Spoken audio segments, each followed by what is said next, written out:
Acha ni record. Jibambe bana.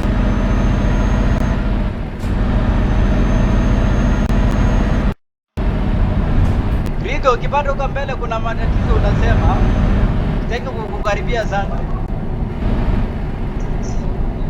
Ndio nikisikia kuwekwa gea mimi naweka gea huku chini. Picha nakuona picha.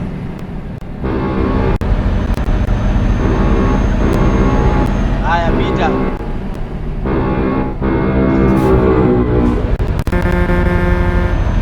Sawa. Waondokea wamepita, lakini usijali kwa nini. Ni juu hii ni Scania.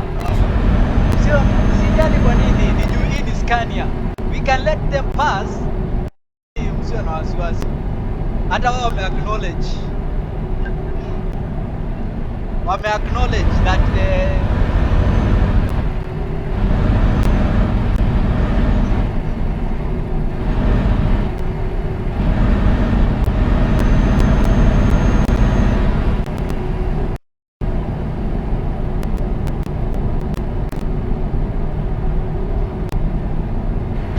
tumeingia live ya Sake.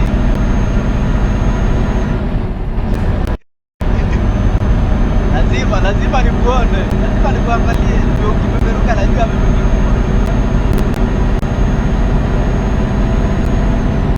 Tunakusikia.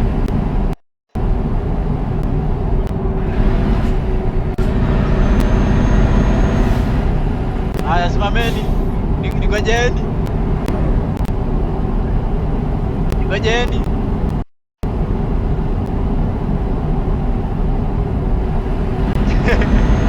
Lazima Sake atetee OJ ndio mashimo.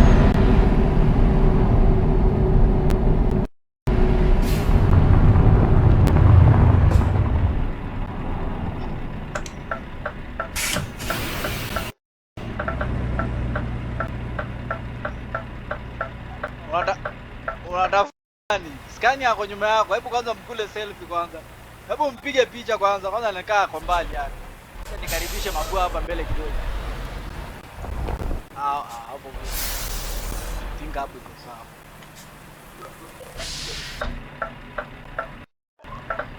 Niko mbali ama nikaribie?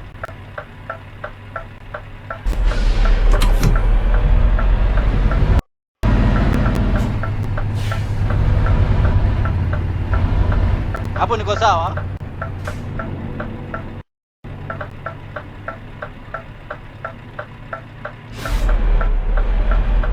I'm too close.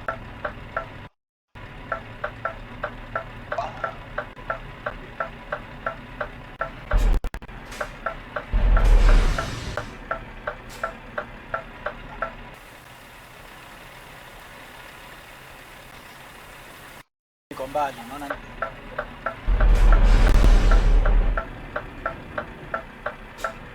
wewe, hebu F7.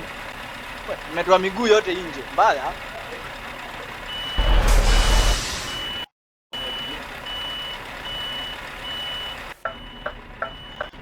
Kamera 9 tuone.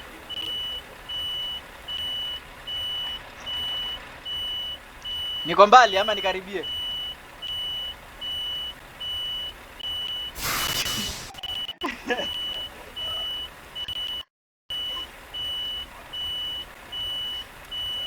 Naofia mnaweza nitoa kichwa bwana.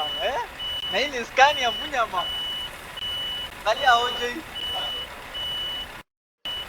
Angalia OJ. Angalia OJ kwenye amejiweka. OJ chukua mzigo. Mzigo uje twende.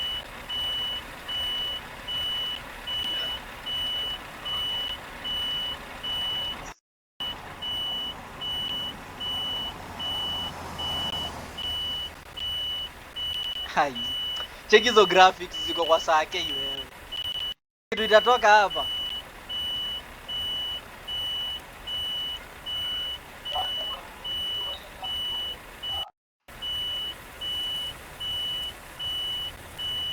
Fullmetal. Guza W washe taa.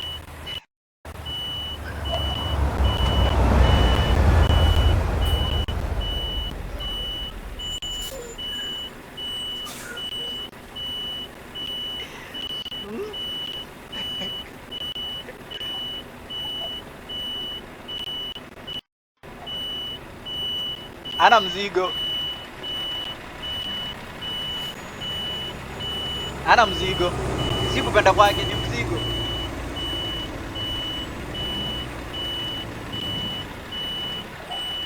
Na mnionyeshe venye hizi mzigo mnaweka mkoa kwa barabara. Mimi nitakuwa naendea kwa industry.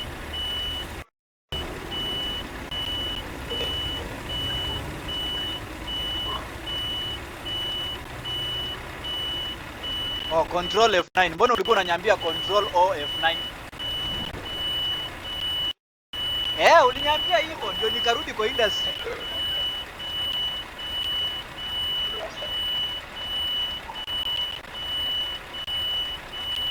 Wewe uliniambia hivyo nikaguza, nikaona ikuje, nikamwambia tulieni hapo niende mzigo. Sasa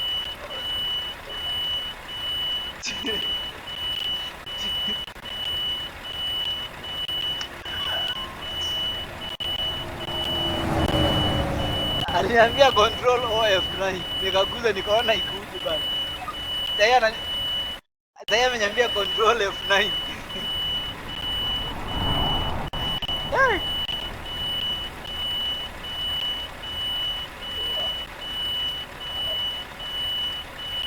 Hoja ipita. Volvo pita.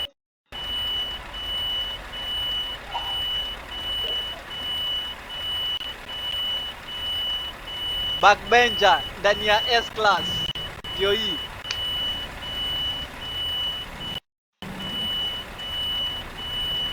Hoja ipita kama unapita tafadhali. Sitaki tusumbane hapa nyuma. Uniambie kama last time, uniambie nimekuacha sijui umepanda kwa fence wapi. Pita.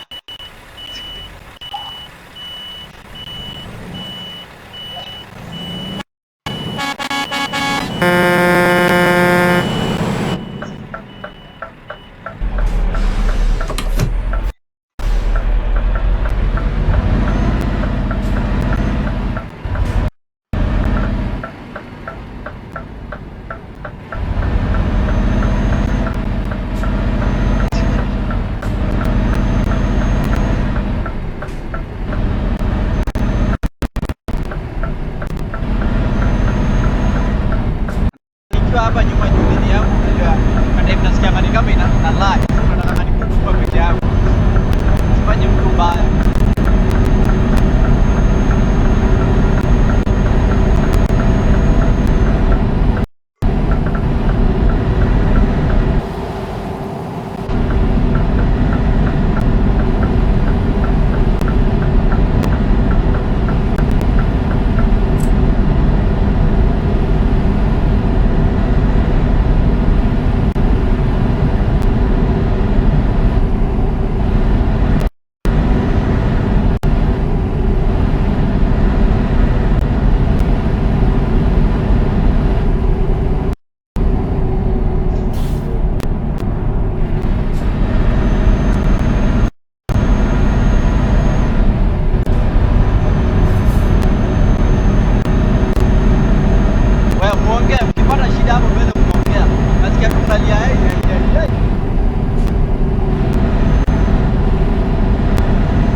Hata wafanyikazi nilikuwa nipite na basi.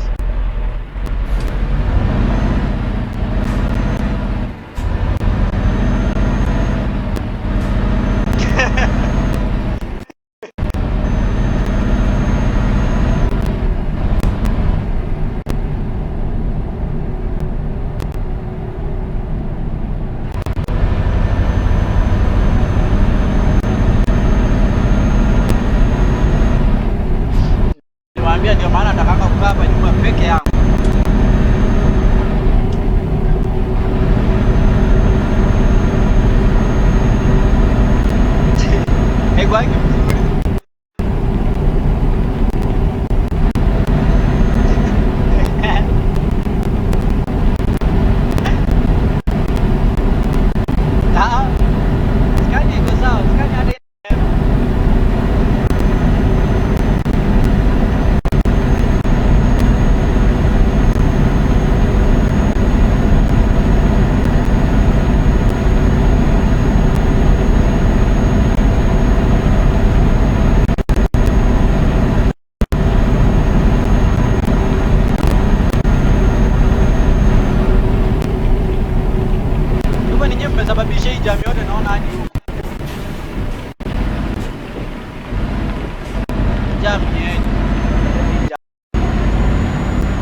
unashindwa tu kuingiza gari polepole.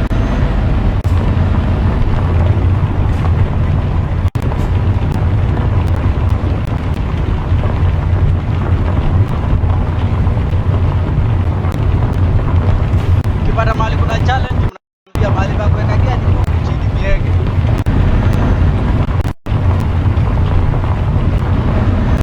Wewe tulia wewe.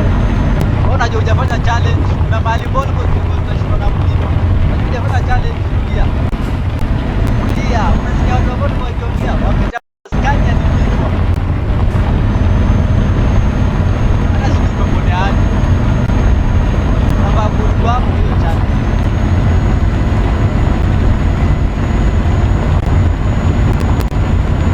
Unafaa ukue kijana wako. Sake akilisha, umempata hapo kwa mlima katikati. Akitaka kusikia.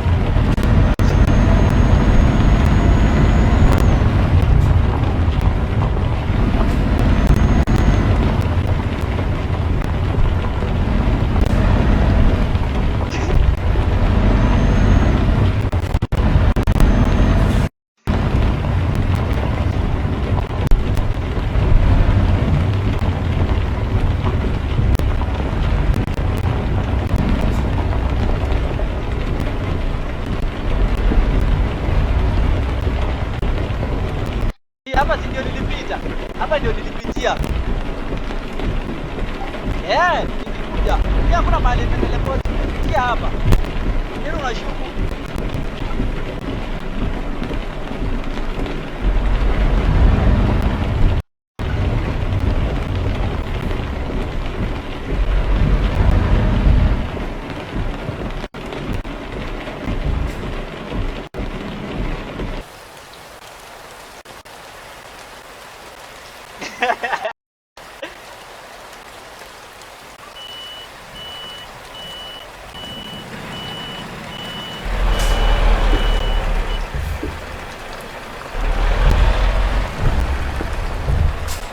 Sasa unakwamisha gari ya nini?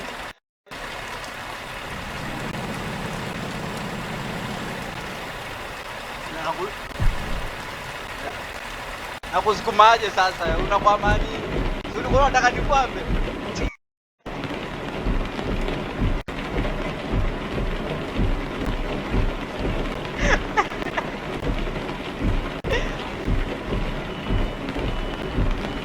Ai! Huwezi kuoga. Eka reverse. Aya. Hata kwanza nitie live niteke kwanza. Hata niteke live.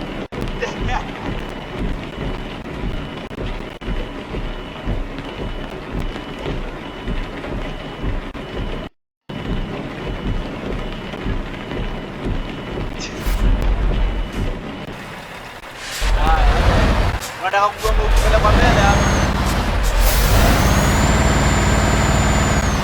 Wewe hata yangu hapa. Hizo.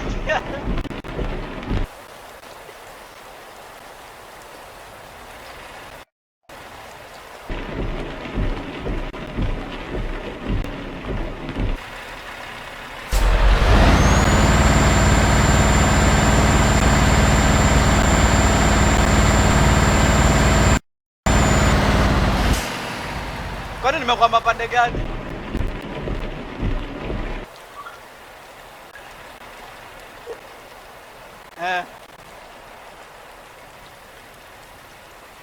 Hebu nyoni. Mgugi.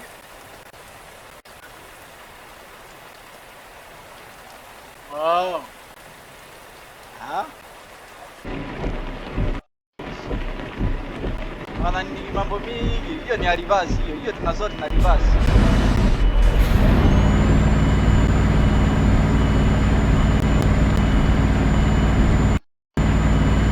If ya nyuma mnainuanga na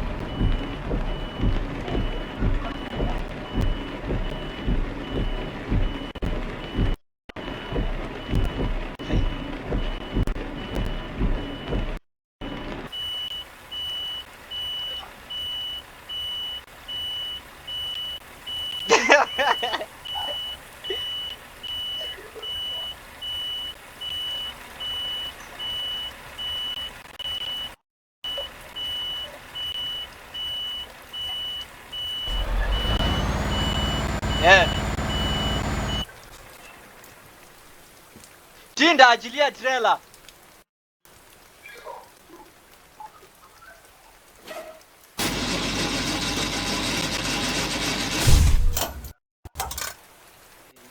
Nini sasa?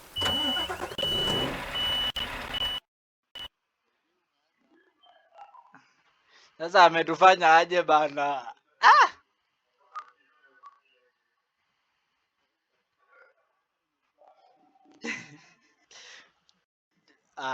Si poa bala. Tulikuwa tushakwama, watu wengine kama sisi tulikuwa tushakwama.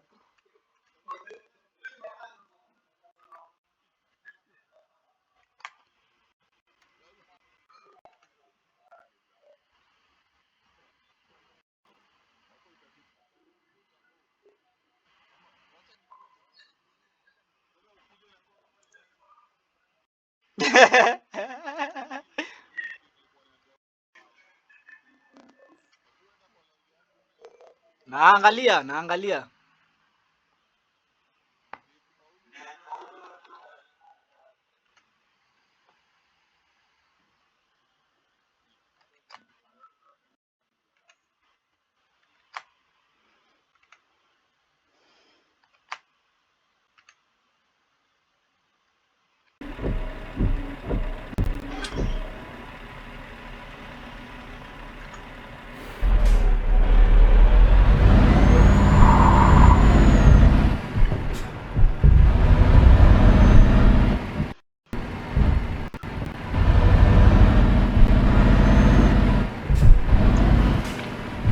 Hata mimi sasa hivyo ndio nafanyanga.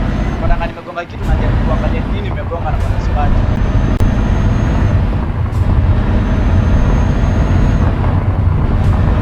Nitafuta sioni.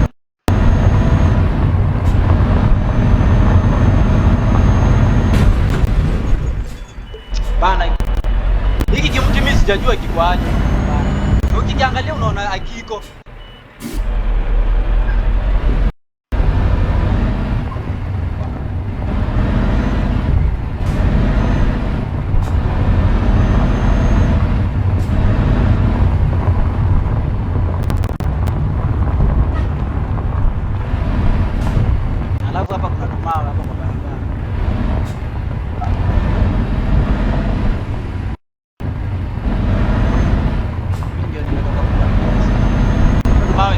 Nilitugonga nikishuka.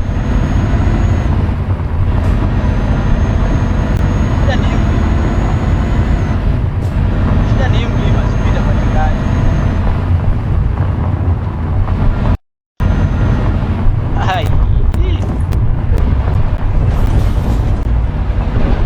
Kuna mlima.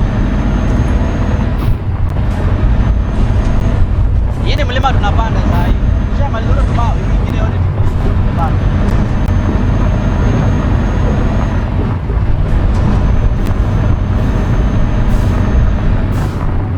Kwanza nitoe V, unajua nilikuwa nimeweka V. Nitoe. Nilikuwa nimeweka ile saa pale, ile saa pale nimekangana kutoka.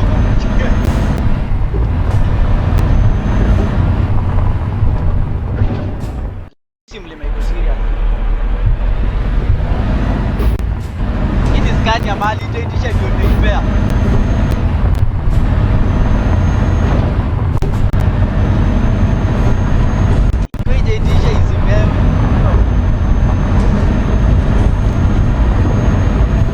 Vijana wetu wameenda wapi?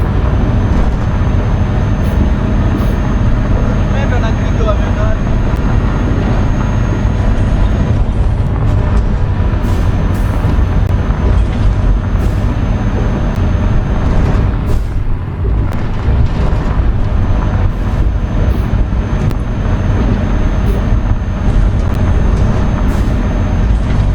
Na wewe kijana ndio kama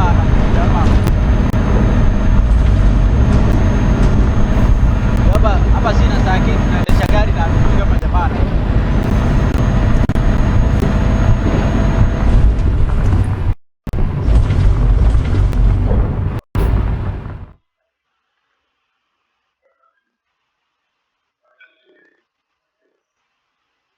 Haya, great. Sasa hii haina kazi.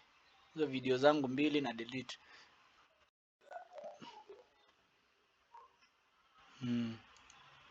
Sasa hizi vitu mnafaa mpewa watu wako serious. Ni venye sasa mimi sina device mzuri. Ningekuwa na host. Ningekuwa na host.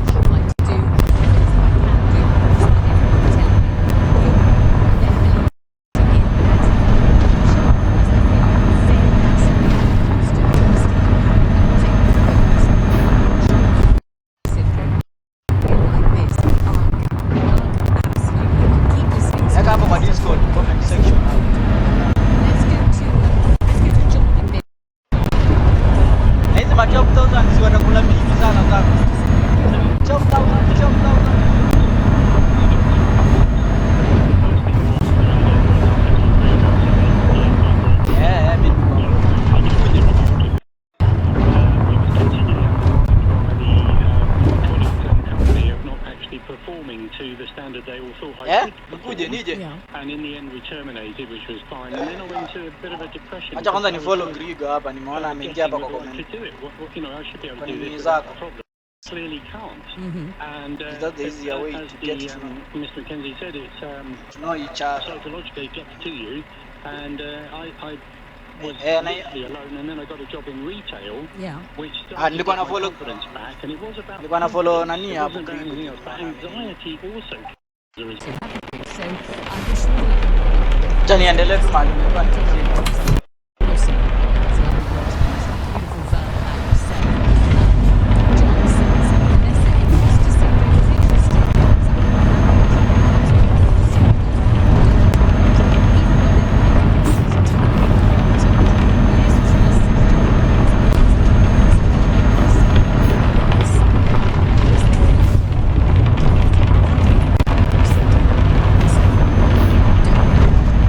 Sasa unaona huko kwenye tulikuwa tunapita.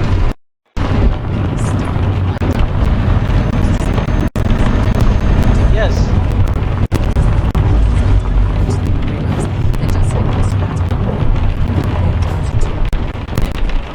Just sail in an absolute tidal wave of confidence. What about those people also a bit worried? So worrying if you don't have it, taking your imposter syndrome. After David said, I have imposter syndrome. Ngojeni hapo. Nakimbia mnaenda wapi? Kwa mbele na nyinyi kwa mbele yangu.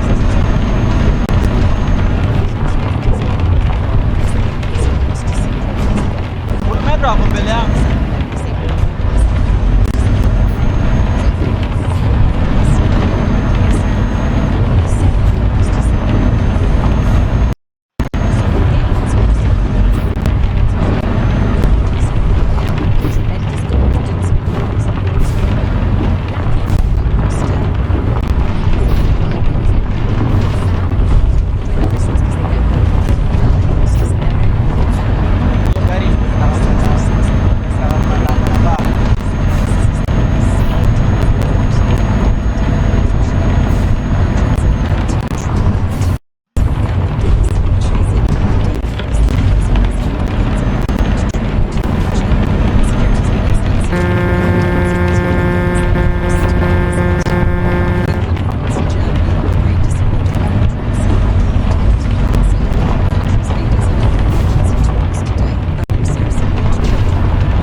niweke hapa mbele, naona kuna kazi ya kufanya.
mbele ni noma, hapa mahali niko ni noma.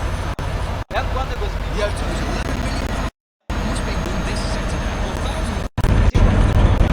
kwa speed ya siku anajuana nikamlima. Wala siku anajua nikamlima. What? Sasa yeye ni Fullmetal. Hapa niko ni noma. Kama si noma.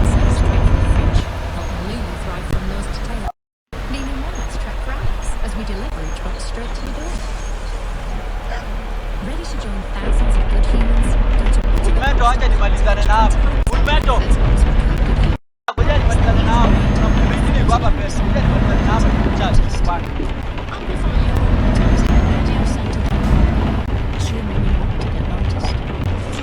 Fullmetal. Ai, angalia hapo pesa. Thank you so much for joining me. Talking about imposter syndrome.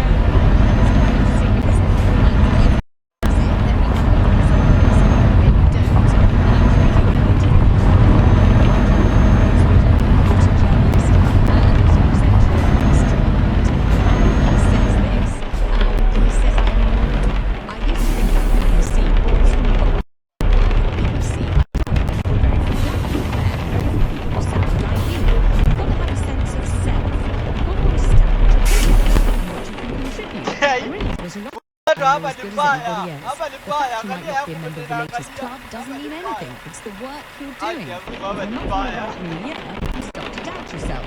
But I did not doubt myself. Imposter syndrome.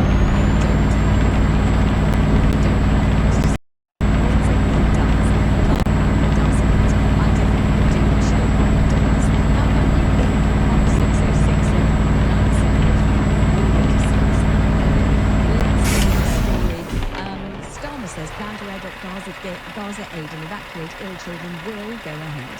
Keir Starmer has confirmed the government will be taking forward plans to airdrop aid into Gaza and evacuate children who need medical assistance in an effort to relieve what Downing Street has called an appalling situation. Let's discuss this with Alexander Sayer, Head of Humanitarian Policy and Advocacy at Save the Children. Hello, Alexander. Thank you for joining us. So, the situation the Prime Minister says needs immediate intervention. It's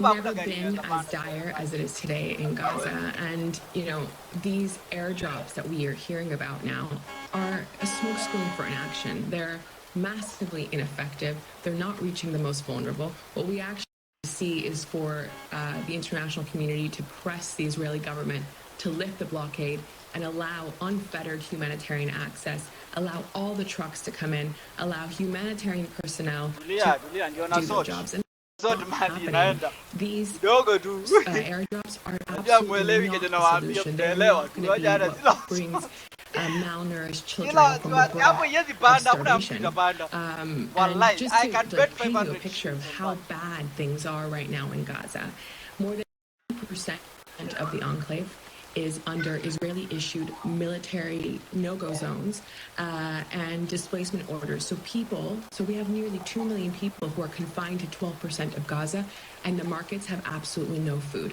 Gaza and as for evacuating civilian children to get to inside Gaza? It's massively needed. There are thousands of children who need medical evacuation, but the pace of the medical evacuations to date has been incredibly slow. And for many children, it's unfortunately way too late. When children are malnourished to the degree that we're seeing in Gaza, this is going to have life-altering consequences on them. It impacts their immediate survival. We're talking about children who have lost their limbs, children who have brain injuries, children who, have lost everything. And everything is needed, but medical evacuation should have come much earlier in the crisis, not now. But of course, anything like this is welcome now, but we need much more to happen much more quickly.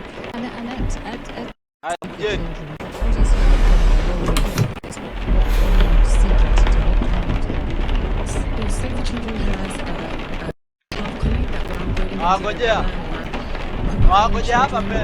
temporary spaces, child protection, and some levels of education and we're also treating children for malnutrition. But what we're able to provide is a malnutrition supplies. In the next 2 weeks or so, we will completely run out unless we get new supplies. And we're not able to reach everyone. There are many people who are not getting enough assistance. In Gaza has enough to eat. Most of our own staff are going days without eating. And that's how bad things are right now. What we need for us to be able to actually do our jobs effectively is a ceasefire. Be allowed in without any restrictions, and for the violence to stop. And we need the international community to step up to actually make this happen. Use all the tools in their legal diplomatic toolbox. But we just haven't seen that happen yet. Well, thank you very much indeed. And obviously everybody wishes you Godspeed and very so you can possibly secure. And thank you very much indeed, Alexander Sayer there, Head of Humanitarian Policy and Advocacy at Save the Children. All right, we're talking about imposter syndrome. Everybody suffering from it, not Clive Myrie, but everybody else on the planet, or not really. Paul's in the Algarve in Portugal. Tell me, Paul, about imposter syndrome. Is it something that's afflicted you over the years? Hi, Vanessa. Yes, from time to time, simamia hapo hapo kamlima tu. Hapo kwako kamlima ukikamaliza simamia hapo. Until I unajiita bingwa. Unajiita bingwa, simamia hapo Sake. Historical background and you know where you grew up and where you did or didn't go to university, which was a real big issue for me in the other part of my career. So how did it sort of affect you? I had a rather different entry into my profession. I didn't get on at school. I came from a working class family, youngest of four. No one went to university. I didn't go on at school with the whole school. With I had 2 O levels. Miraculously, one of them was in maths, which I was really good at. Anyway, bummed around for a few years on building sites until a friend of a friend qualified as an accountant, and talking to him, I began to see that I could do that. And he gave me some help. We found a way in through attending a polytechnic course in the old days of polys. And I got on, I'll try and cut the long story short, but I got on with a firm of accountants as a trainee. I was the only one kind of almost felt like, you know, being Eddie Murphy in that Trading Places film. Yes. They were using me as a bit of a guinea pig anyway. It was, I constantly felt, you know, all of these other contemporaries have all come through the good universities, and noticeably different, and it made me feel vulnerable in a way that I now know I shouldn't have done, because I was doing the job, and it took me a long time to work out. And the reason I called in actually was, or he texted in, was because I heard the guy talking about writing his personal statement for a big job, which I've had to become a partner in a Big Four firm. And I ended up being global head of a business line in that Big Four firm. So we heard from Daniel, who was writing a statement saying, I feel I'm not qualified to do the job. I feel I'm despite everyone telling me I'm capable. If I'm not, that belief is nice to hear, but adds even more pressure. My advice would be focus on the results that you produce. Right? The reason he's in that position is because people value the work he does. I presume, you know, occasionally there's a lot of nepotism still around in professional services and particularly in London, but I imagine that he has earned it on merit, and just reflect on those achievements and that sense of deserving to be there into those meetings and interviews and writing your personal statement. And you know, we had a saying where I grew up that shy bands getting out. Yes,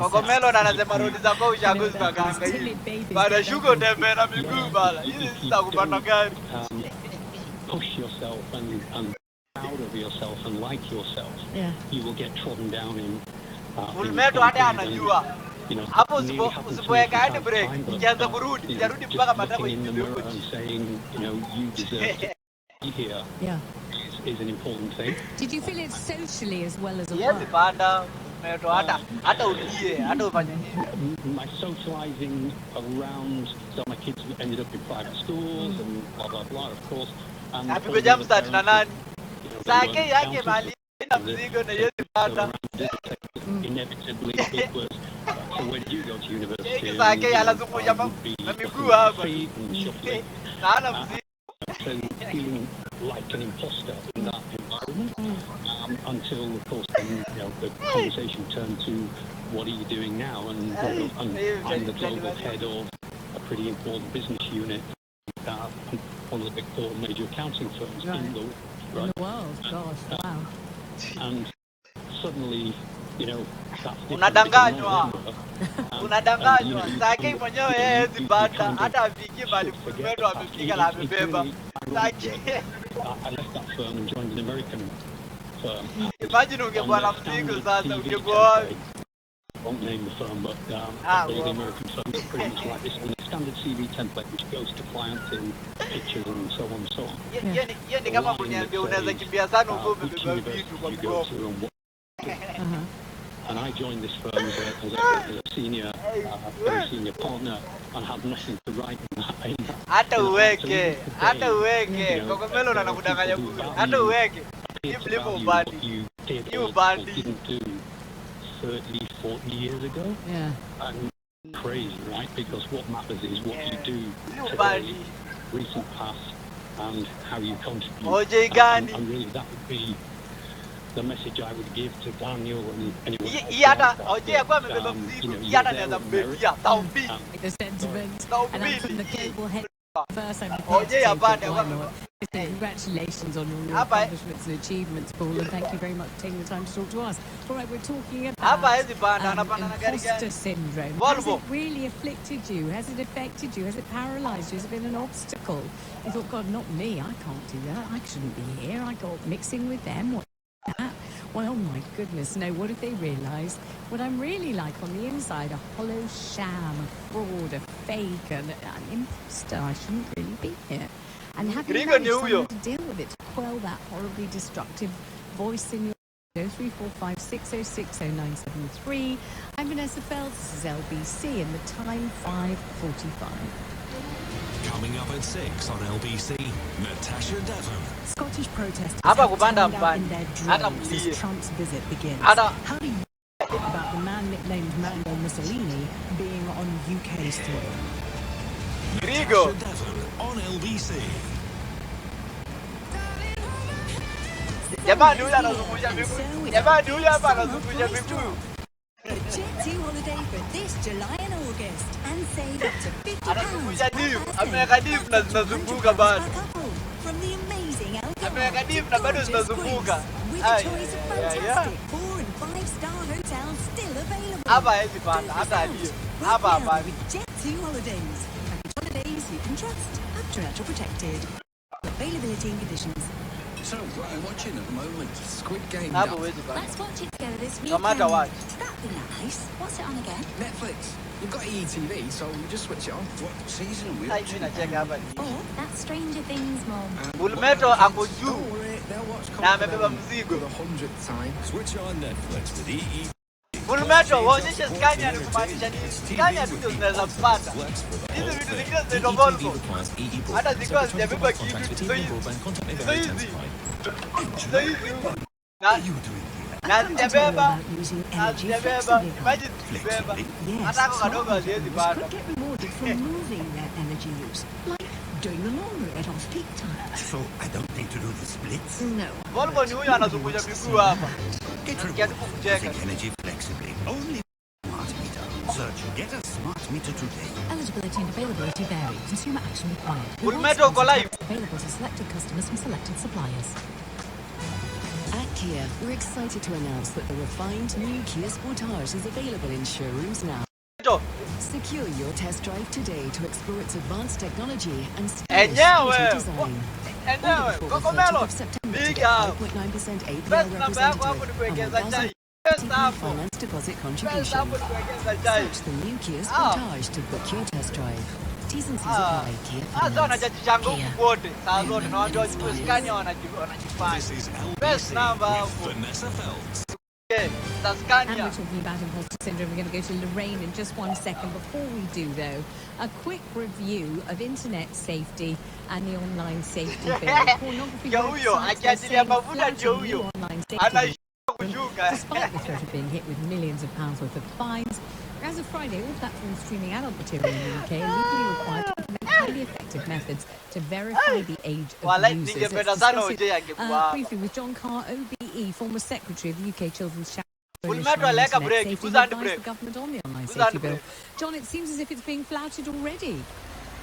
I mean, that's not what I'm hearing. Who's doing the flouting?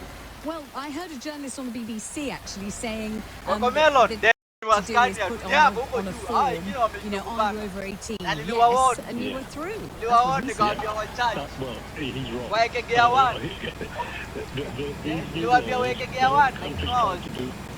If they find any pornography website, and it's not just pornography, by the way, other material is covered as well. If they find kids getting through, the site fails, and they'll get hit with fine, up to 10% global revenue. So we'll see. Gari ni Scania, hii mambo ingine kando. Scania Benz. Some smart Alex think they're going to get away with it. We'll see. Really? So you're very confident that this is going to work? And is it by imposing all sorts of different checks and balances? Because Pornhub has introduced credit card and ID checks. That sounds quite constructive, doesn't it? Fullmetal venye alikuwa amepanda. Sasa yangu nilipanda na ikanionyesha nini? Ikanionyesha sasa inarudi reverse. Ijiweke huku kwa mawe. They call it zero knowledge proofs. So in other words, there are ways of doing this that don't require you to supply any information. Your name, address, bank account, only determine what your actual age is, whether you're 18 or not. And it works at a very, very high level of accuracy. Moja mimi telefoni nikalisha matako yangu huko juu. Mwingine akikuja asema ati alipata Scania hapo akakuia. Nobody else has tried to do it on this scale, so we're going to see. All right, well, very good luck, and I hope it will nilipanda nikajua yezi bana. Nikakataa na iko na viti ya chini maalum ya jambo yako. Niliwekea pia hapo na nikakuja. Online safety bill. He says he's got Nipanda ikafika pale ikanionyesha sasa ni reverse. It's worthwhile, which is great. It's actually rain. In Lindsay, Nikakanyaga mafuta lakini narudi reverse. You still feel like an imposter? That's hilarious.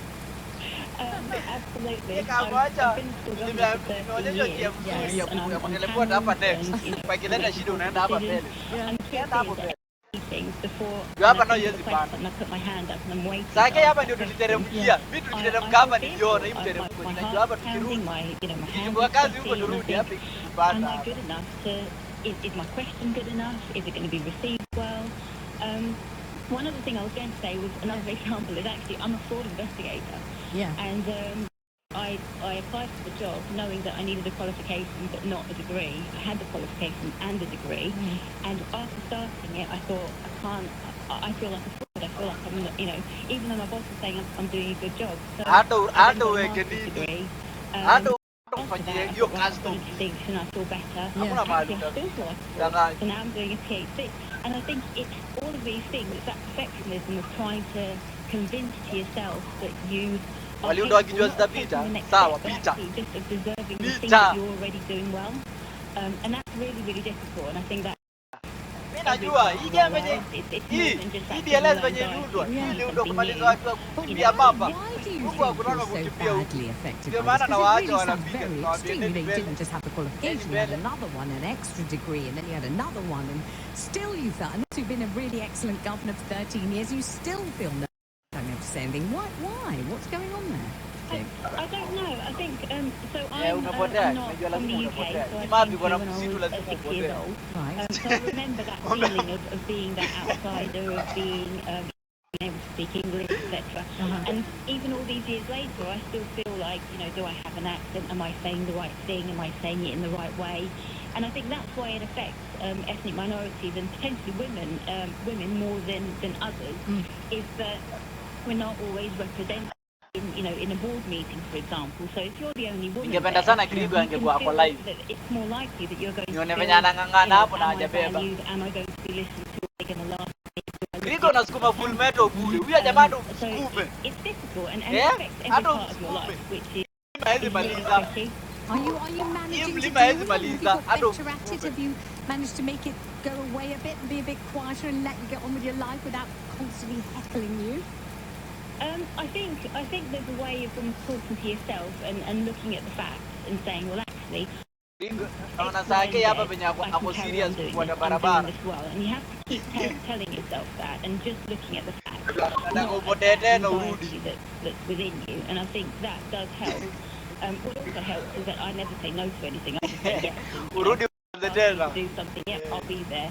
And then that anxiety kicks in, but I've said yes already, so I can't back out now. I once did that when I was asked to do stand-up comedy, and before I could say no, I'd already said yes. This is years and years ago, and I really honestly didn't have the faintest idea how to do it, but I'd hardly ever even been to see it or hear it.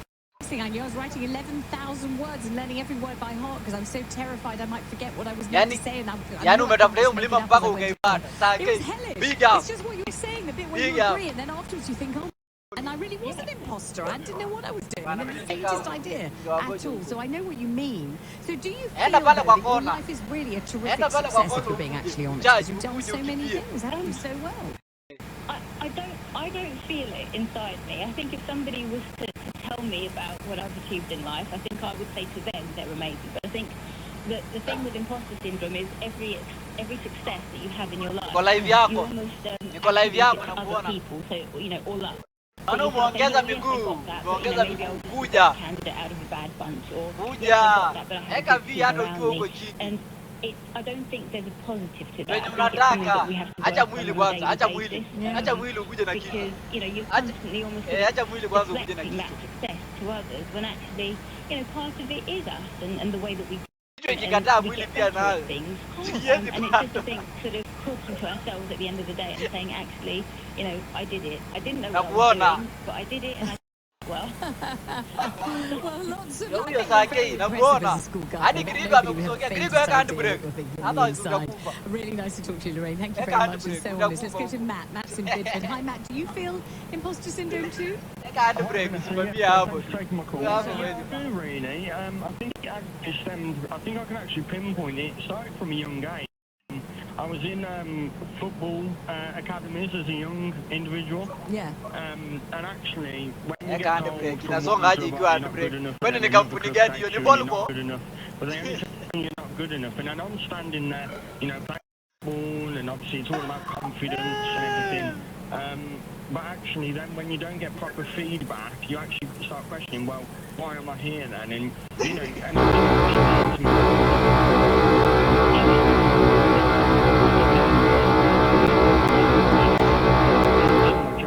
teacher now, but teleport. Around to me now and say, oh, you're not good enough, off you go. And you don't feel with every sort of exam result, Nilikuona, people get with every successful lesson, they seem to enjoy the attention. You know, with every time you've really put over a subject and they really have understood what you're getting with it, that you know, that you're kind of showing yourself that you're not an imposter. You really are a teacher, you can teach, and you're doing a good job doing it. Yeah. Akimaliza hii mlima, Meto you be the first talk. Content creator. Mwenye amepanda hii mlima. Mwenye amepanda hii mlima. I think it definitely stems from football days of, you know, you're not good enough, you know, and moving on to another club.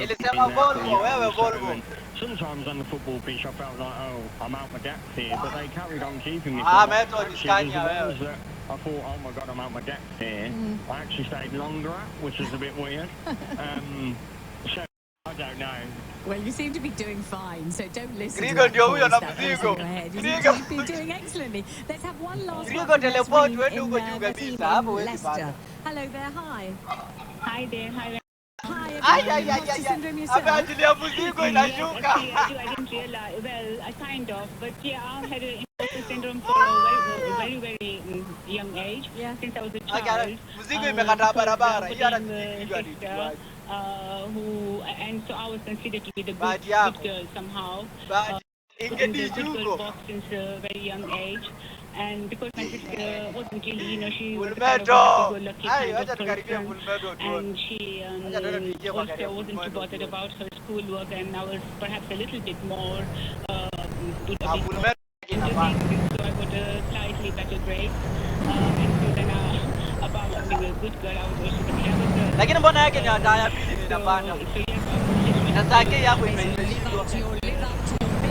You were getting this top billing as the clever good girl, so you had to keep on being the clever good girl. And you're thinking, one that isn't all that clever. Oh, listen, you brought the show to a fabulous conclusion, and I didn't make you seem like an imposter at all. You seem like anapanda.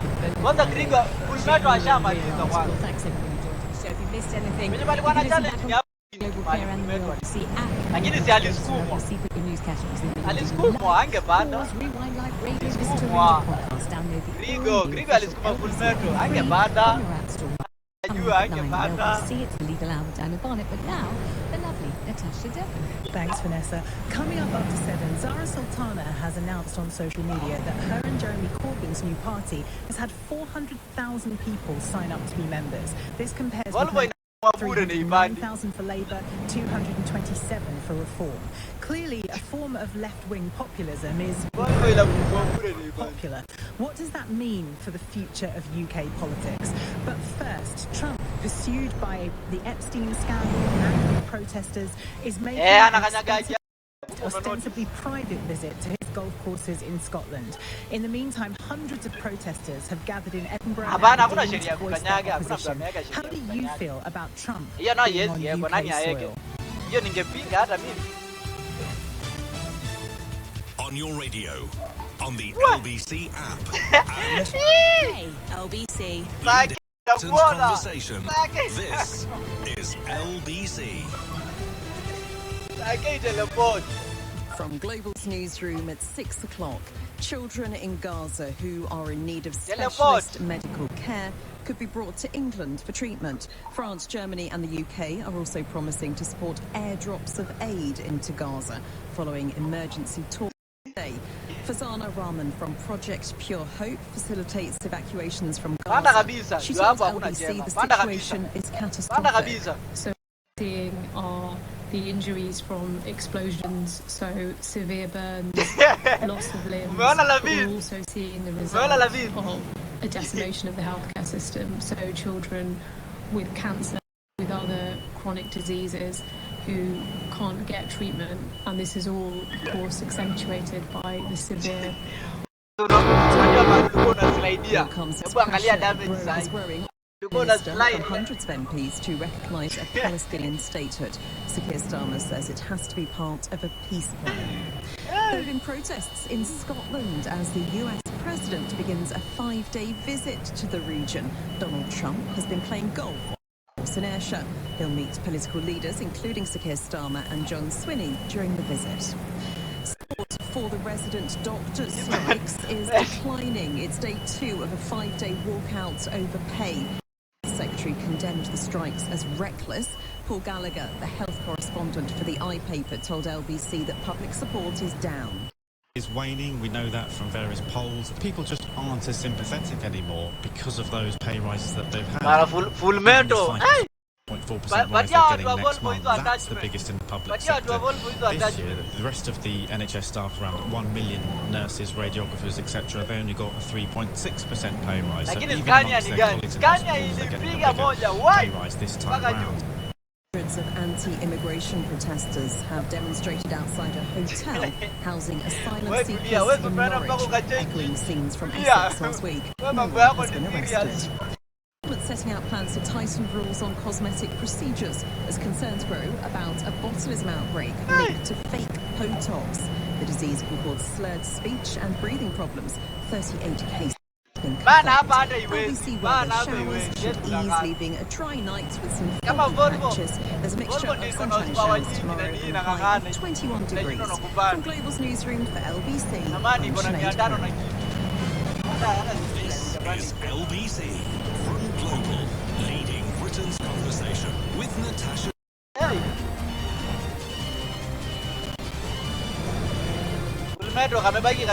It's coming up to 3 minutes after 6. A very good evening to you. I'm Natasha Devon and I'm with you until 3 hours of what I really think, and I do think this every week, but particularly this week, I think are going to be absolutely fascinating conversations.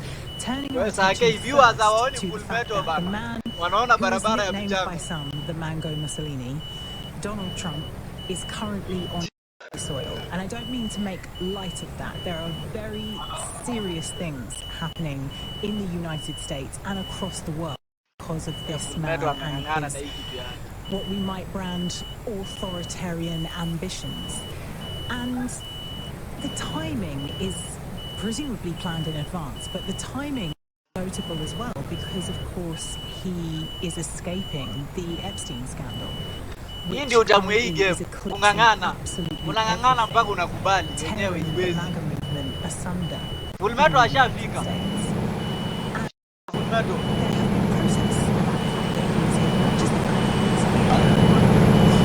Gregory yuko. Ama Gregory. Apparently, Scottish police forces have been calling for help from other police forces throughout the UK because they don't have sufficient numbers of officers to be able to conduct the policing that is necessary. And that's why hundreds of protesters have gathered to voice their positions. According to demonstrators with anti-Trump slogans, my favourite of which that I saw in one of the videos was hapa hakuna njia watu wangu itabidi tungoje. Hapa tuteleport hapa mbele. And in Aberdeen, Green MSP Maggie Chapman told the crowd, "We stand in solidarity not only against Trump, but against everything he and his politics stand for. He believes that climate change isn't real. He believes that cutting services for those in the world who believe is the right thing to do. We say no to all of this, not in our name, never in our name." And I've been reading lots of documentaries. Hata mimi nionyeshe kuchukua hiyo. They're not divided over there's a general thing hata mimi nionyeshe hata mimi nionyeshe. That's the one thing that everybody, at least on the surface, seems to agree. Umesema ni control F9.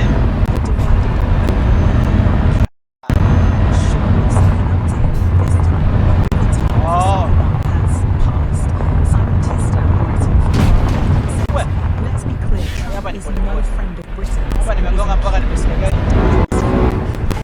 We favor with this narcissist or ultimately Trump always wins. His unable political relationships, personal and political. Hata mimi ndio kama na mbele na kali. And of course, after he's finished playing golf tomorrow, Trump is meeting with Ursula von der Leyen, and then on Monday he's meeting with Keir Starmer. So that particular piece ends with a plea to Keir Starmer not to sign up to Trump. Apparently now is not the time. We should be much closer ties with Trump's foe, the EU, according to Simon. So another piece that I was reading in the Eye, which made the opposite, that said right now Trump isn't in a position to be making any more enemies precisely because of the Epstein. And Keir Starmer can capitalize. Sasa unavaa kwa unakaa hivi umepiga picha bado. Wizi bado. And there was this really interesting intellectual was the report sat in Trump's golf range and was protesting during its initial creation. They've said, I fully support people who want to demonstrate, and if I thought it would make any difference to people in Gaza or Ukraine, I would. But I worry it plays to his ego. And I thought that was a really interesting take on everything that's going on. So I thought I would just a very forward question. How do you feel about Trump's visit to the UK, first and foremost? And also, how do you feel about the protests surrounding it? 0345 60973 is the number that you can need. You can text 84850 or send a comment to LBC via your Alexa. Well, we're joined now by Anita Bandani, who is a campaigner with the Stop Trump Coalition. Thank you so much for joining us this evening. Were you there today at one of the Scottish protests? Thank you so much for having me. Yes, I was there today at the Edinburgh. And can you paint a picture for us how many people were there and what were some of the main concerns that were being raised? I think we had, definitely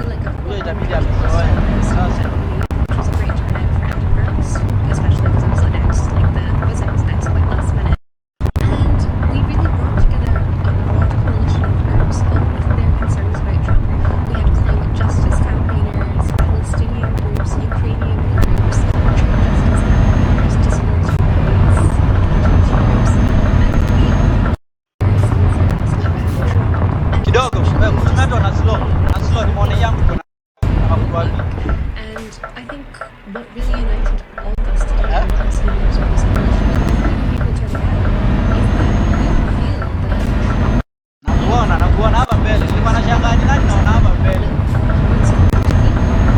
we just wanted to use that right to protest to basically get that message out there.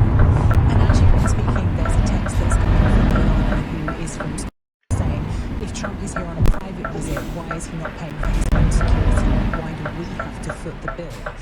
Was that mentioned for protesters? Absolutely, that definitely did come up, and it really does just. Unasimamisha gari tufanye nini? Sisi kwanza ndio unasimamisha upigwe picha. Songesha gari mbele tupigwe picha. Songesha gari mbele, Sakei apige picha hapo.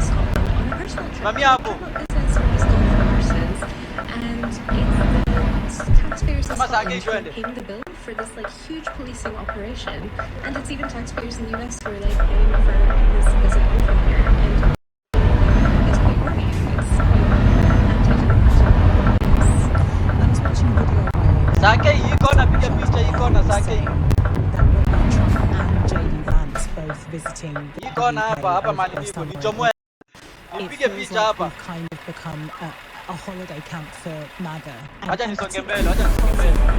The chaos that has been sparked by these Epstein, I would say Epstein revelations, but it's actually the opposite, isn't it? It's the lack of revelations and the lack of transparency. It feels like maybe do Scottish people feel like Trump sees his golf course there as a place that he can escape to, and that's slightly egregious. I mean, I wouldn't be surprised if people did feel that way. I mean, when his golf course was being there was so much like local community strife. I mean, he was trying to push for evictions to essentially like further his developments. I mean, he was like campaigning against like wind farms, like wind energy, which is like such a big source of like boosting our local economy. It's good for the planet, and really kind of like strikes me as, like, who does he think he is? Like, why does he think he can come here and like make these demands? Like in Fullmetal, big up. He sued the Scottish government unsuccessfully, and it's just really like part of his like bombastic approach.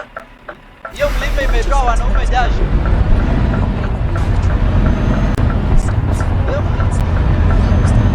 Hiyo mlima imetoa watu jasho.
Sakei usishangae, kwani inachukuliwa hiyo na mtu ameenda shule. Lazima mzigo ifike. Lazima customer mzigo ifike. Wewe, bingo usipite hii bridge. Hapa lazima pita bana. Protesting in solidarity with people across the world that he's affecting, from Palestine to the US to the UK. He's ripping up global aid. Political leaders to kind of like get them to draw from of so many of the amazing speakers that we saw today, and really take that, and if they are wewe kuja pole pole. Kuja pole pole, kuja pole pole mwenye hapo nyuma yangu. Kuja pole pole. Hapa tunaingia kwa na drone mbele.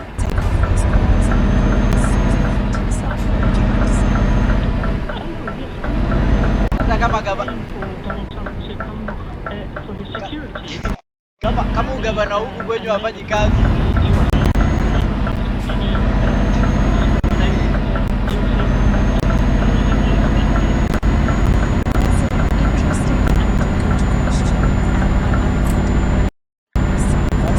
track mahali hadi nadhani kama imepotea.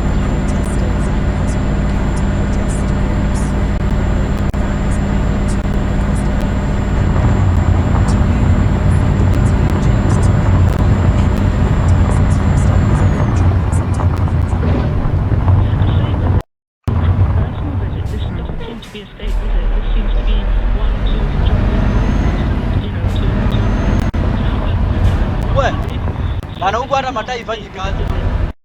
Pole. Huko hata mataa ifanyi kazi. Oh, kwa sawa. Kwa nyeusi. Ai, kwa nyeusi bana.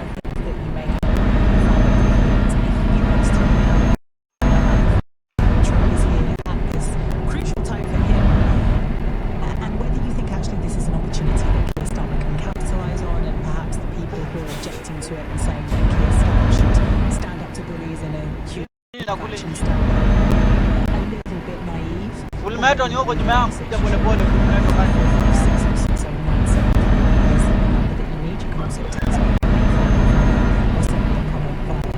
Hapa mbele kuna accident. You are listening to Natasha Devlin and the team. This is LBC.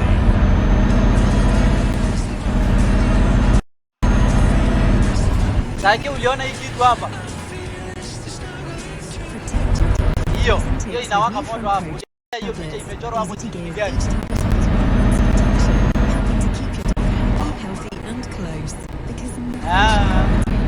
Front row tube.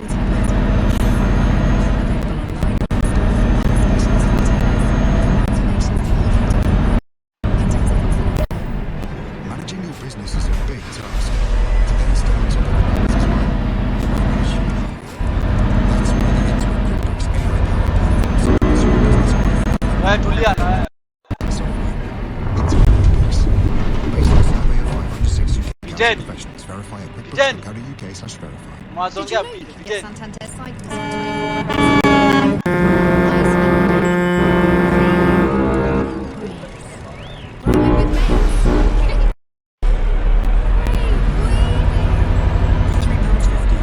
Huko hamwezi kufia. Kwa mazoezi. Huko hamwezi.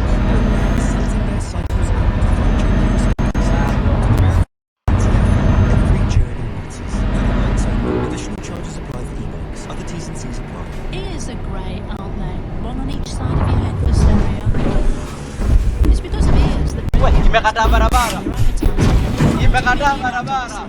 Imekata barabara. that's 80 million ears. Give or take. Afadhali bana niligongo peke yangu. Radiocentre.com. Octopus Energy. Great value and outstanding customer service. Recommended by which? 8 years running. Octopus Energy. Lotto's £11 million jackpot must be won this Saturday. Thousands of you will win a share of the prize. Lotto, play on it. Estimated jackpot prize is rounded down to the nearest £1. Rules apply. 18 plus.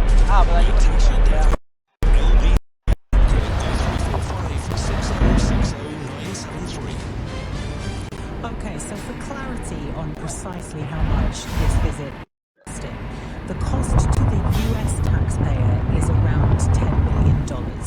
That's for Trump's security. So that is going to be costing US taxpayers, which I assume, and if you were listening from the United States, I assume US citizens the assumption would be that he has come here to receive Yellowstone and the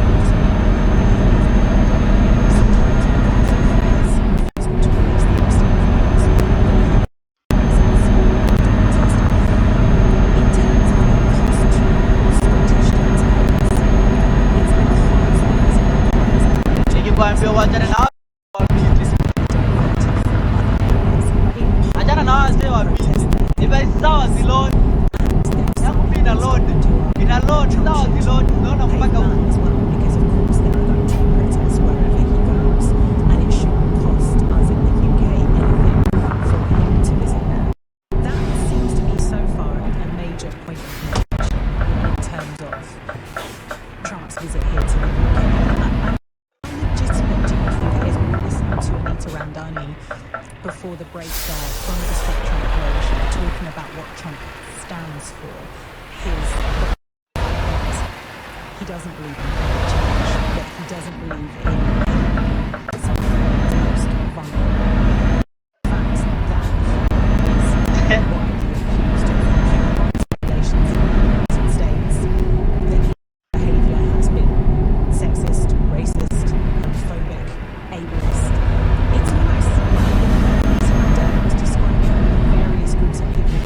Hakuna kumgusa. There are so many groups of people.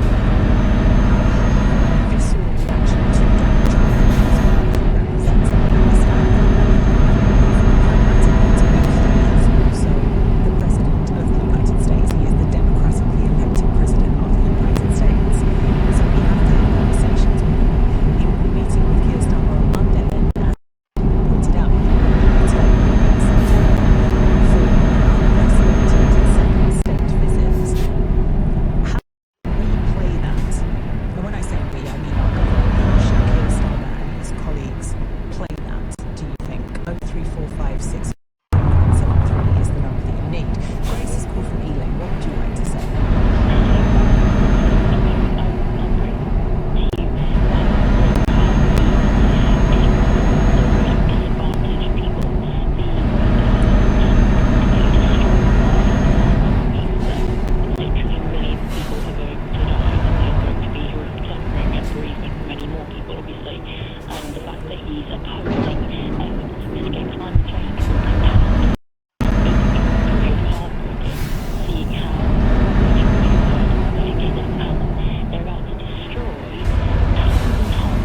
Wish yako kanjia tungekuwa tunaona AI kama zinaweza kapanda.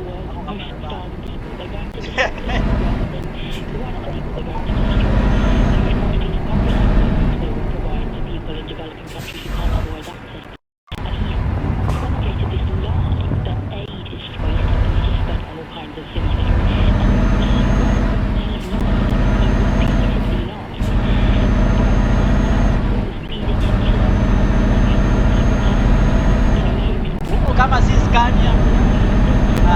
Wacha. Cha.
hawa vijana sasa venye unasikia ndio na mimi nasikia sasa. Siwezi kimbia sana. Natamani nikimbie lakini nani kimbia sana. Wewe kidogo hivi. Hai.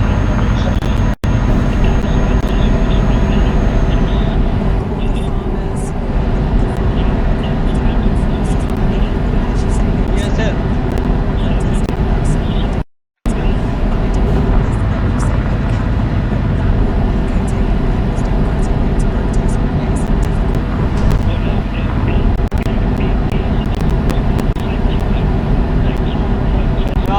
Nakwambia game zao haziflag hata kidogo hivi, haziklika hata.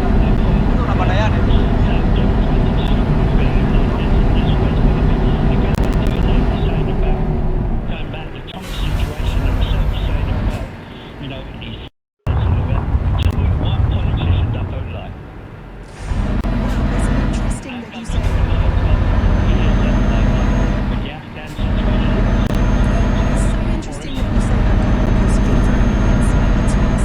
umeambia sasa kuna makono kuwa ushachelewa na mbona anapanda mimi.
Hata kwa maps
Sake lazima uteseke ndio kupitia hapo.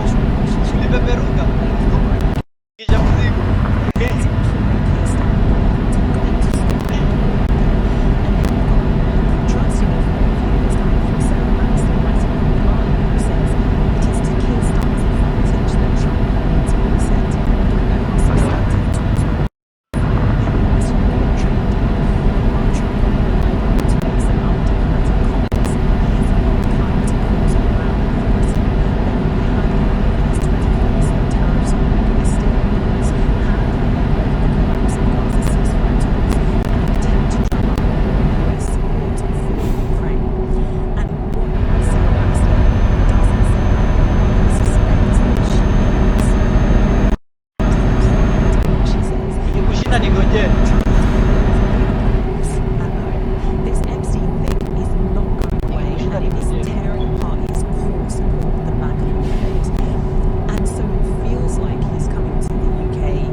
Thing on his plate.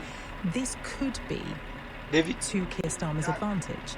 But then you go back to what Simon Tisdale says for The Guardian, that maybe it would be for his advantage today, but we don't know what's going to happen next week because a man who changes his mind every 5 minutes. So what on earth is the point of schmoozing him? I think it's really interesting, people's different perspectives on what the relationship between our and Trump should be. If you have something to contribute, 03456060973 is the number that you need. But now it's 6 and it's time for the news headlines machine. The Prime Minister has ordered children in urgent medical need brought from Gaza to the UK for treatment. From France and Germany spoke to support staff today. Children to deliver aid via airdrops to the region.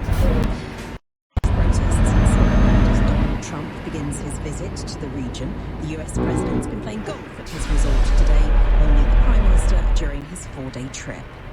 Resident doctors have been taking part in day 2 of strikes. Spacing cancellations should be given rescheduled appointments within 2 months. And the RT union is calling for support to tackle growing violence on busy train routes.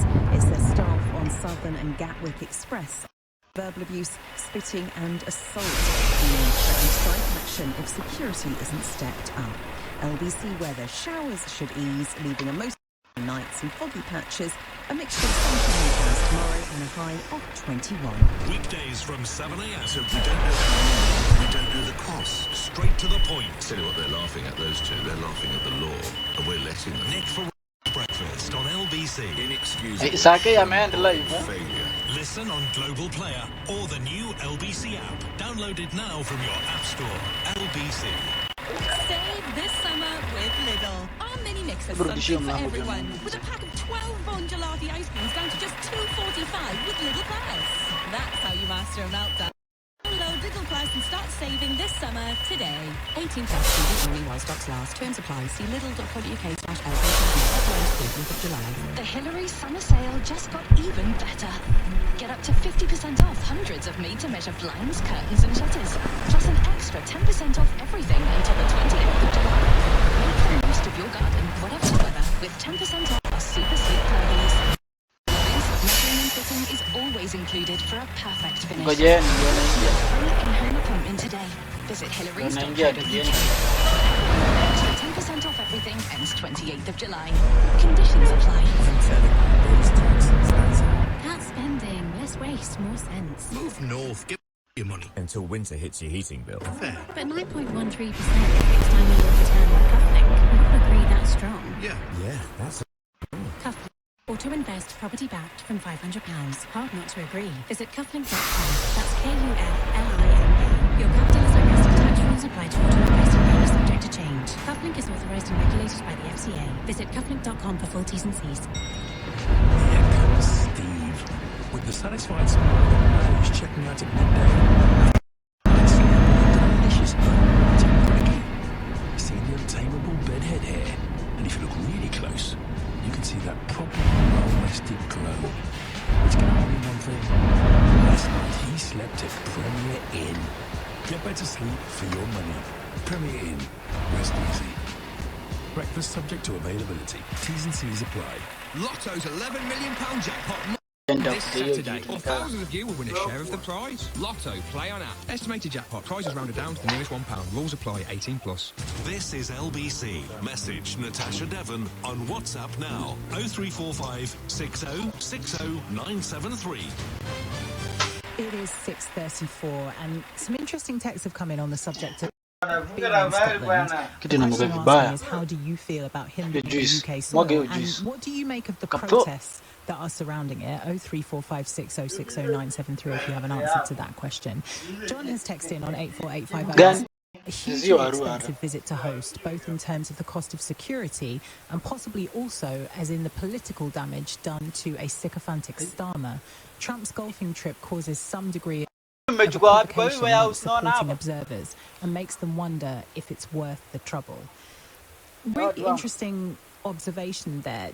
Do we think that Trump meeting Starmer on Monday is going to do Starmer more than good? And then another John on 8485 said, when he's not claiming we have no free speech in this country, he claims net zero and immigrants will compete to bring an end to our civilization. Despite this impending collapse they claim is about to befall us, Trump and Vance are both following in our socialist I'm with you. That's John from Hartlepool there. I find it so strange that this is their chosen place to escape, considering that any time from now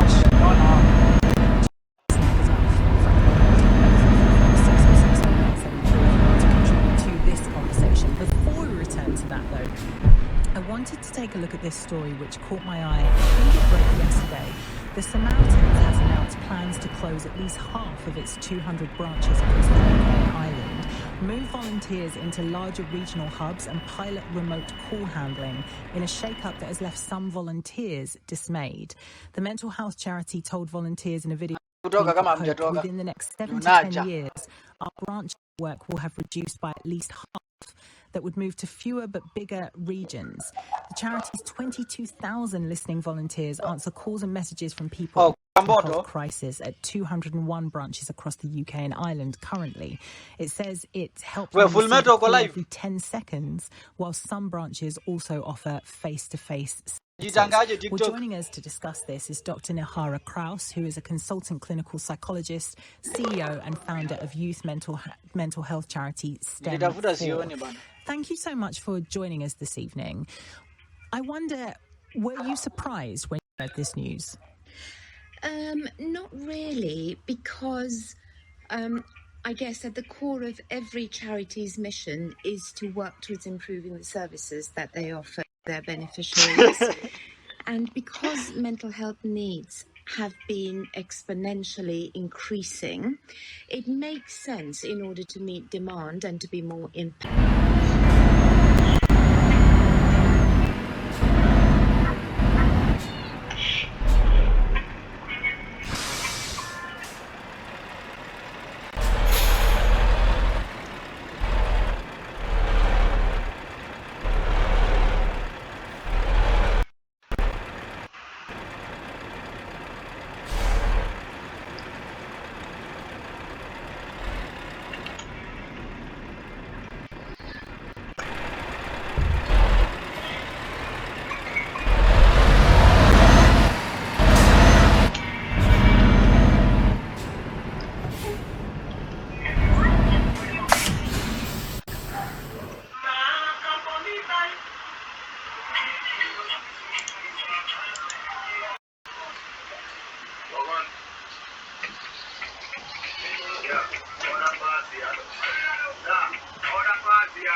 Yet, Tommy selector Bunso for the girl them Bobby girl.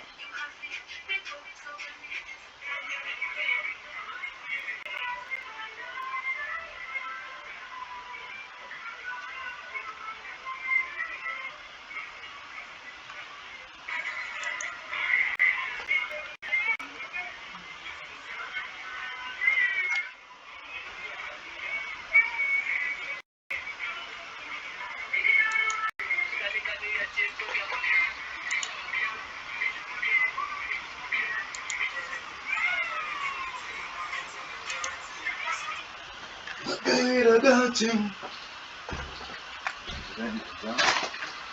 Boom.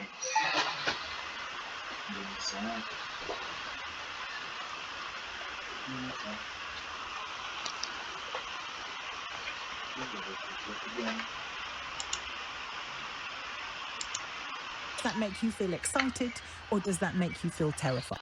What does this mean for the future of politics? 0345 6060 is the number to call. You can text 84850 or send me a comment via your Alexa. There's really interesting newsagents episode, which is again from earlier in the month. It was published on the 14th of July. They've done this huge piece of research, and what they found is that 87% of people, so almost 9 in 10 people, have little or no trust in politics as a whole. That's extraordinary. I mean, it's not extraordinary when you consider everything that's happened to this country over the past decade or so, but to have only 1 in 10 people have faith in governments is an extraordinary state of affairs. And he was saying that pretty much everyone, regardless of your politics,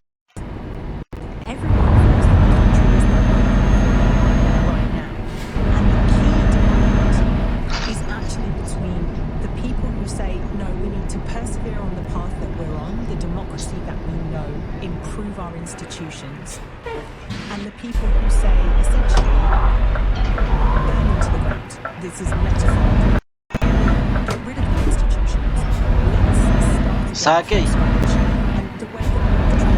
hii itabidi nimemaliza peke yangu. Nimekataa kabisa. Nimekataa nikijoin itabidi nimemaliza peke yangu. Because in their minds it couldn't be possibly be worse than what we've got. So what does that mean?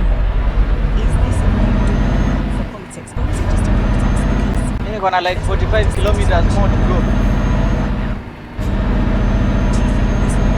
just fizzle out. It's just a bit of a protest.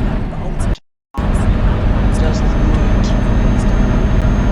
And the other question I want to ask you: do you think that this party will start paying more attention to the people that are chasing the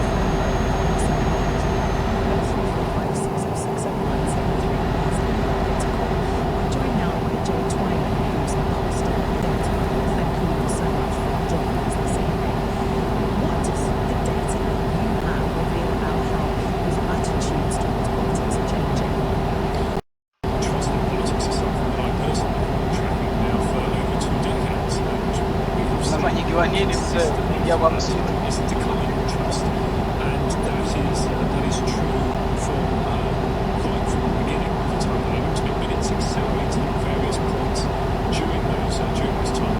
2003, for instance, was a bad year for Labour. Trust in Labour because of the war in Iraq. 2010 was bad for trust in the Lib Dems because of tuition fees and the expenses scandal. If you remember that in 2000s, damaged trust across the board.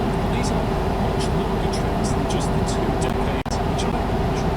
And you can go back to the 90s, the 80s, perhaps even to the 70s and speculate about when this decline in trust began. But at the same time, it's worth pointing out that the idea that politicians have always, at any stage, been viewed as particularly great as perhaps stated when the House of Lords caught fire in 1824, people gathering outside the Thames to chill. So it's a long-term trend in politics. So, in terms of this new party with Jeremy Corbyn and Zara Sultana, is there anything about them that you can point to where a new party came in and it enjoyed a huge amount of support initially, and then what happened ultimately oscillating between Conservatives and Labour started to fizzle down? Is there anything you can think of that's broadly similar? Yeah, of course, we need to take your pick. You don't need to know much of political history to remember Change UK. Stress out the official post of Change UK, so perhaps about that those people attention, but ultimately faded away. And indeed, you go back further, the SDP from the 1980s, they were 50% in the polls in the early 1980s, and yet for various reasons, a few 10 years later, they were getting beaten by the monster raving Union Party in the by-election. There's been lots of enthusiasm, lots of membership, lots of poll numbers in the past from various movements and organisations, and up until now, that has come to, generally speaking, very little in terms of seats in the House of Commons. But look at the impact that the Brexit Party in the UK before it had on British politics without winning those seats. Look at the impact that the Green Party without winning those seats. It is something that's important. One thing that I would say that I think is really, really crucial is the news that is coming out at the moment talks about the number of people who have signed up. It's not really fair to compare the quantum number of people who have signed up with the paid members of other parties. There's no doubt that it's good news that 400,000 people have signed up, but that is different from the number of people who are paid members of other parties. And indeed, it's worth pointing out that going into the 2019 election, Jeremy Corbyn led the party with the largest membership in Europe, and it's still got trounced at the polls. So this is not necessarily good news. It's inevitably a lot more complicated than it appears.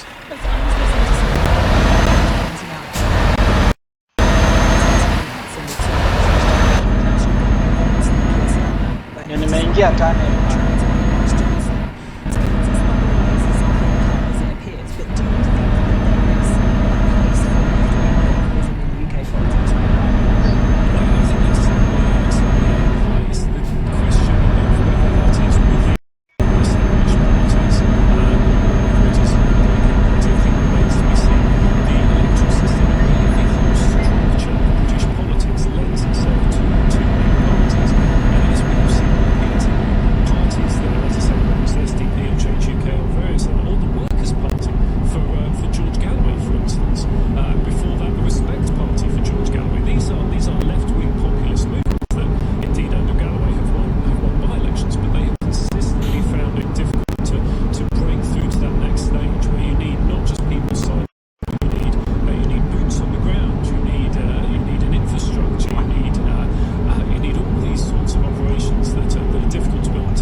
inherits the structure, the procedures, and processes from the Brexit Party and UKIP before.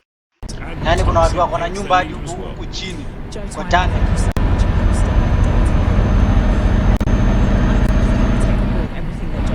Nigeria amejificha huku kwa tane.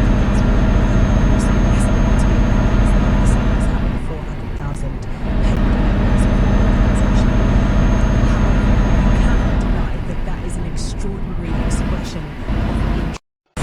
That is an extraordinary number of people. This is something that I am curious about, potentially about. That to me suggests that there is a rising appetite for populism. Strike when we talk about populism on the left or populism on the right.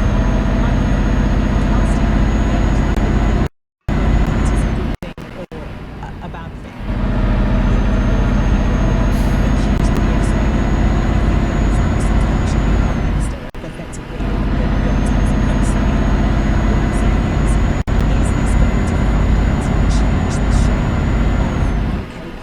Or is this just a flash thing, a reflection of the fact that no one is particularly satisfied with our government right now?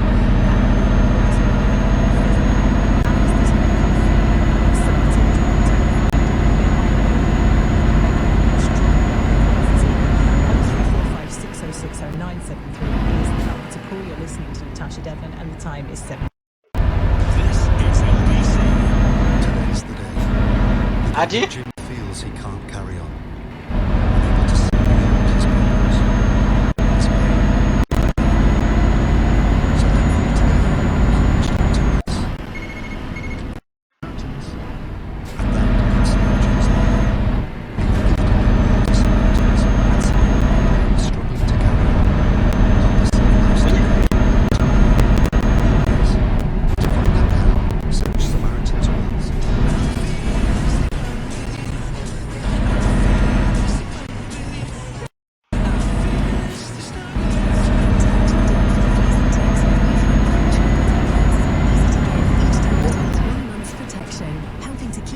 Wenye tunabaki tukimbie sana.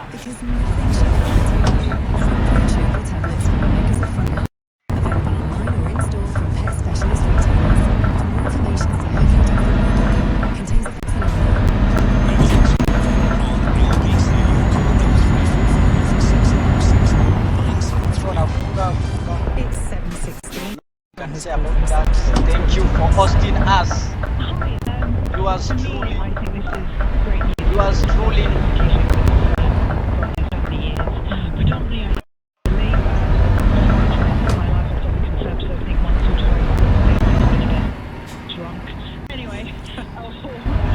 Nimebakisha 22 kilometers. Nataka niende. Before malize 2 hours enjoy.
unacheza na watu.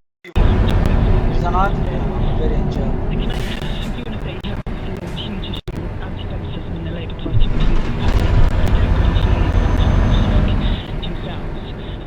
He's sort of learned but I do think he's a very strong figure on people, vulnerable people who need them. Not everybody's privileged. Not everybody has enough money to purchase. I just don't think any other parties that are addressing this. I think Labour are in an absolute significant, I would say, concerns about him or objections to him. One is his historic refusal to condemn Putin, and the other is his stance on Brexit. That that's the main thing that I hear from people, that he did not make a strong enough argument that we should remain in the EU because he wants a heartless socialist Brexit, which is very different from the sort of Brexit that we've got. Nonetheless, those two things, they've gone away, have they? Do they concern you at all? Okay, so Putin's really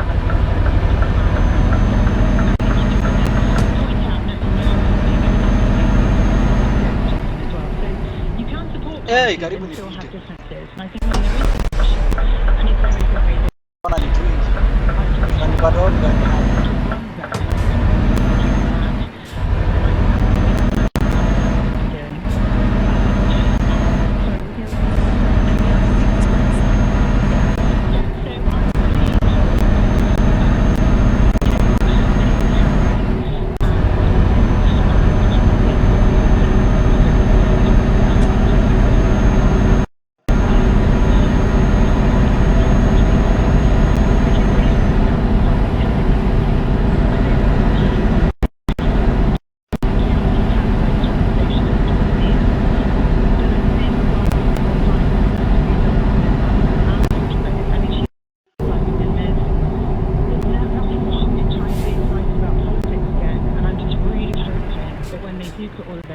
together, and they feel that some of us who feel politically homeless, like I said, will have somewhere, because it's so important.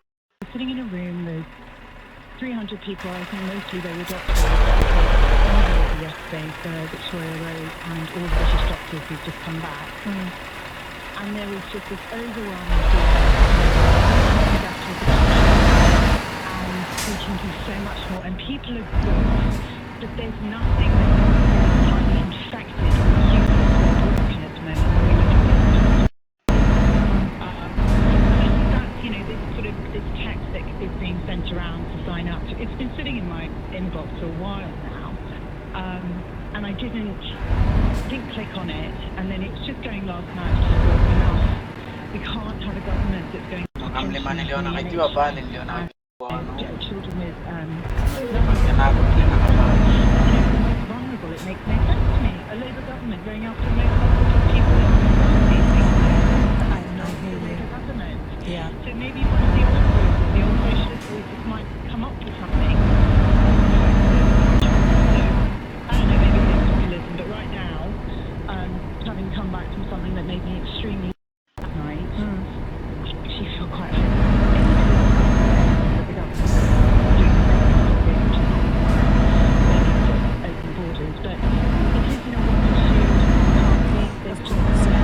Kale nimekaa later in the program, but Farah, so much for your call. There was something that you said people where you said there's nothing exciting about politics that doesn't feel infected.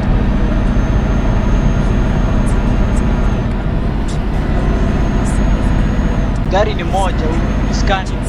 Scania ni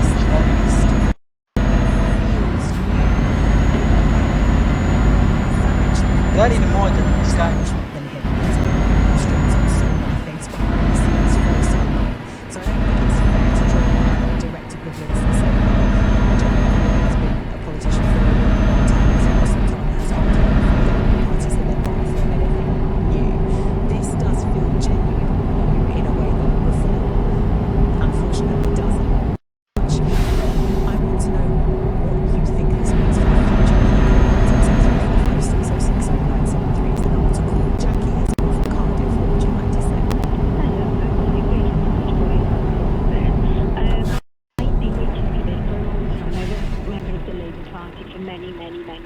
the last election when coming from Wales, when I voted for Conservative Labour, first time ever in my life that I've done that. But I've been with the party. It's continuous. It's policy to me.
you see any of this apart from on Channel 4 News? And that's frustrating itself, but that's not the conversation we're having. So we're talking more broadly about UK politics. It is interesting how many of you have cited Gaza as your reason for losing faith in mainstream parties, but there are of course other issues at play here, so many other things that are in this mix, and I want to know if you think that this interest that Zara Sultana and Jeremy Corbyn have managed to garner will sustain, or whether you think this is a bit of a flash in the pan. It will be like Change UK, and in a year or so you go, remember when Zara Sultana and Jeremy Corbyn did that thing? And you'll go, oh yeah, I remember that.